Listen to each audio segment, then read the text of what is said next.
Welcome back, everybody, for another deep dive It's great to be back. into the Premier League. I tell you what, Uh, it is getting hot at the top of the table, and we've got some huge stories to cover today. the energy is palpable. You can just feel it. The excitement is building. Yeah, Liverpool were sitting pretty at the top, They are indeed. 13 points clear. Yeah. 13 points. Can you believe that? Mm-hmm. They just absolutely crushed Newcastle 2-0, A very, very convincing win. and even without Arne Slot on the touchline. Yeah. You know, he was serving his ban goals from Szoboszlai and McAllister. It's remarkable how they've maintained their performance even with the manager absent. It really is. And you know what that says to me? They're just that good. Paddy Power have even paid out early on bets for them to win the league. Wow. Which, I mean, come on, that never happens. It does speak volumes, doesn't it? It really does. About their perceived invincibility. I mean, is it a little premature, though? I mean, Arsenal, they do have a game in hand. Yeah, that's true. That's true. You can never completely write off a team with a game in hand, but... But come on, let's be real. Arsenal, they're not looking so hot right now. No, they are. I mean, that goalless draw with Nottingham Forest. Ooh, that was a tough one to swallow. Yeah, especially after their loss to West Ham. You know, you remember Arteta? Yeah. Said, "Over my dead body," he said, conceding the title. Well, famous last words, maybe. Maybe. It's not looking good. They're struggling to score goals, and Right. the absence of Saka and Havertz is really being felt. It really highlights the importance of squad depth, doesn't it? When key players are missing, you can really see the impact. Oh, absolutely. And speaking of drama, guess who? Back at it again. Manchester United. Yeah. Did you see Garnacho just storming down the tunnel after being subbed off? Oh, that was something else, wasn't it? Unbelievable. You know, apparently there's been some friction between him and Emerim Oh, yeah, I remember that. earlier in the season. Yeah, where he was dropped for apparently disrespecting Amram. It does seem to be an ongoing saga. Oh, it really does. And to make things even juicier, Garnacho, he posted a picture of himself walking down the tunnel on his Instagram story, Really? Oh, dear. like rubbing salt in the wound. It seems like there's more to this story than meets the eye. I think you're right. So, okay, drama aside, we got to talk about the bombshell of the week. Yeah. Liverpool's potential summer shakeup. Like, they're on course to win the title, right? Right. But things could look very different at Anfield next season. Yeah, you're absolutely right. There are some big, big contract situations that need to be resolved. The contract 3, as they're being called, Salah, Alexander-Arnold, My goodness. and Van Dijk, their contracts all expire this summer, And and there's no news of any deals being reached yet. whoa. Yeah. That is huge. I mean, that is 3 massive, massive players who could potentially leave. It just goes to show, even at the top, things are always changing. Always. And get this, Real Madrid, they're apparently interested in Alexander-Arnold. Oh, wow. Can you imagine if they lost him? He's such a key player for them. It's a scary thought. And it's not just those 3 either. There's talk of Nunez, Elliott, Gomez, and Kelleher potentially leaving as well. Wow, it could be a complete overhaul. Yeah, it's wild. So, I mean, what does this mean for Liverpool's future? It's a really interesting question. Can they hold on to their stars and keep dominating, or is this the beginning of a new era? I guess we'll have to wait and see, but one thing's for sure, it's going to be an interesting summer. It certainly will. And speaking of new eras, there's already talk of potential replacements. Left back seems to be the priority right now. It seems so, yeah. I mean, Milos Kerkez from Bournemouth, his name has been mentioned. Interesting. He's a young, talented defender. And Liverpool, they've definitely got the money to make some big moves. Oh, absolutely. They are in a very strong financial position. So it would be fascinating to see how they approach this transfer window. Absolutely. Their decisions could really shake up the Premier League. No doubt about it. Well, this is all just, I can't even, it's just so much news and possibilities. It really is. Football never sleeps. It really doesn't, and that's what makes it so exciting.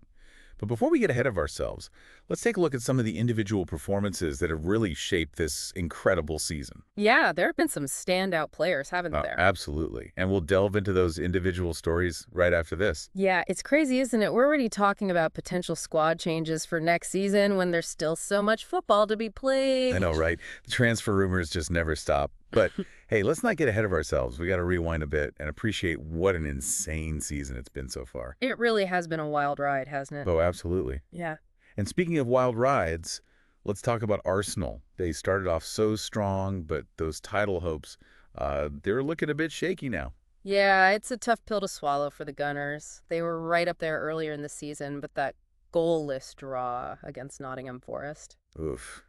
It was painful to watch. It really exposed their struggles in front of goal, which have been a bit of a recurring theme lately. Yeah, they haven't been clinical enough, and without Saka and Havertz, I mean, you really feel their absence. It's crazy how much of an impact a couple of missing players can have, right? It really shows how important squad depth is, especially when you're fighting for the title. Oh, absolutely. Hmm. And let's not forget, seeing Liverpool just run away with the lead, that can't be good for morale. Yeah. It's got to be tough to stay motivated when the gap feels so big. Mentally, yeah, it's a huge challenge. And speaking of mental challenges, did you catch the Manchester United game? Always a source of entertainment, those Red Devils. Oh, you mean the Onana debacle. Two mistakes leading to goals and then a red card. Ouch. Yeah, that was not his finest hour. It was like watching a car crash in slow motion. Just awful. And then to top it all off, we had the Garnacho incident. Oh, right. Storming down the tunnel after being subbed off. What a character. I mean, the guy's got talent, but he needs to get his temper under control. Yeah, Emeram's got a real task on his hands there, managing that young starlet. Yeah, it's a tough one. You want to nurture young talent, but you also need to maintain discipline. It's a delicate balance. It really is. And especially at a club like Manchester United, the pressure is just immense. Oh, yeah. Everything's magnified tenfold under that spotlight. Yeah. Okay, let's shift gears back to Liverpool. I mean, they might be cruising to the title, but those contract situations, those have got to be weighing on everyone's minds. It's like a dark cloud hanging over them, right? Salah, Alexander-Arnold, Van Dijk, all with contracts expiring at the end of the season. And the rumors about Real Madrid sniffing around Alexander-Arnold, that's got to be nerve-wracking. Yeah, if they lose him, I mean, wow, that would be a massive blow. He's such a unique player, so influential in their style of play. Yeah, replacing him wouldn't be easy. And it's not just those three, remember. We've got Nunez, Elliott, Gomez, and Kelleher, all potentially on the move as well. Liverpool could be facing a serious rebuild. It's hard to believe, right? On the verge of a historic title win, but the future is so uncertain. Football, eh? It's a fickle mistress. But that's what keeps things interesting, right? Absolutely. Always twists and turns. You never know what's coming next. That's why we love it. Okay, before we get too lost in the what-ifs, let's take a moment to appreciate what we've seen this season. It's been absolutely phenomenal. Yeah, some incredible football, some amazing individual performances. There's still so much to play for, too. Oh yeah, the drama's not over yet. We've got crucial matches coming up, battles for positions, and of course the race for the title is still technically on, even if it's looking like a one-horse race. You never know what might happen. That's the beauty of it. It's true. And that unpredictable nature, that's what keeps us coming back for more. Every game's a story waiting to be told. And we're all hooked. Couldn't have said it better myself. But okay, let's not forget the other side of the game, the one that often gets overlooked, the financial side. Ah, yes, the money talks.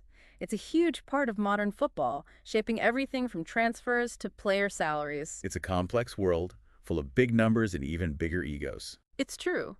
But it's important to remember that behind all the money, there are real people with real dreams and ambitions. That's a good point. We can't forget the human element. So let's dive into this financial rabbit hole, shall we? Let's explore how money impacts the players, the clubs, and ultimately, the game we all love. Yeah, it's crazy, right? All the money flying around in football. It's like a whole other game being played behind the scenes with contracts and transfers and ownership battles. Oh, absolutely. The financial side of football has become so complex. I mean, you've got broadcasting rights, sponsorships, wealthy owners. It's completely transformed the game. Yeah, it's like this parallel universe where it's all about numbers and negotiations and who can outbid who. And it has a huge impact on everything, doesn't it? Contract negotiations become these high-stakes games. Yeah. Transfer fees go through the roof. It's crazy. It's mind-blowing the amount of money involved. And sometimes I think it's easy to get lost in all the hype of big money signings. But we got to remember, behind every transfer, there's a human story. Oh, absolutely. For the players, it can be life-changing, securing their future, playing at the highest level. But it can also be really stressful, moving their families, the pressure to perform. And for the clubs, it's a tough balancing act. They need to spend to compete, but overspending can lead to all sorts of problems down the line. It's a high-risk, high-reward game. And it's fascinating to see how different clubs approach it, some with more success than others. It's like a giant game of chess where every move has to be carefully calculated. Exactly. And the stakes are incredibly high. The decisions made today can have a huge impact on a club's future. It's a lot to take in, isn't it? Especially for fans who just want to enjoy the game. But I think it's important to understand this side of things, the financial reality behind it all. Yeah, it adds another layer to the whole footballing world. It reminds us that it's not just about passion and skill, it's also a business. Well said. Well, I think it's time for us to wrap up this deep dive. We've covered a lot of ground today. We have, from the title race to Manchester United's drama to the financial side of things. We've seen some incredible moments, some unexpected twists, and we've explored the human stories behind it all. And as we look ahead to the rest of the season, well, who knows what's going to happen? Exactly. Will Liverpool hold on to their lead? Will we see any more shock results? Will any players become legends? The beauty of football is that anything is possible. Couldn't agree more. So until next time, keep the love of the game alive, embrace the chaos, and remember, in football, anything can happen. Absolutely. Thanks for joining us on the deep dive. We'll catch you next time.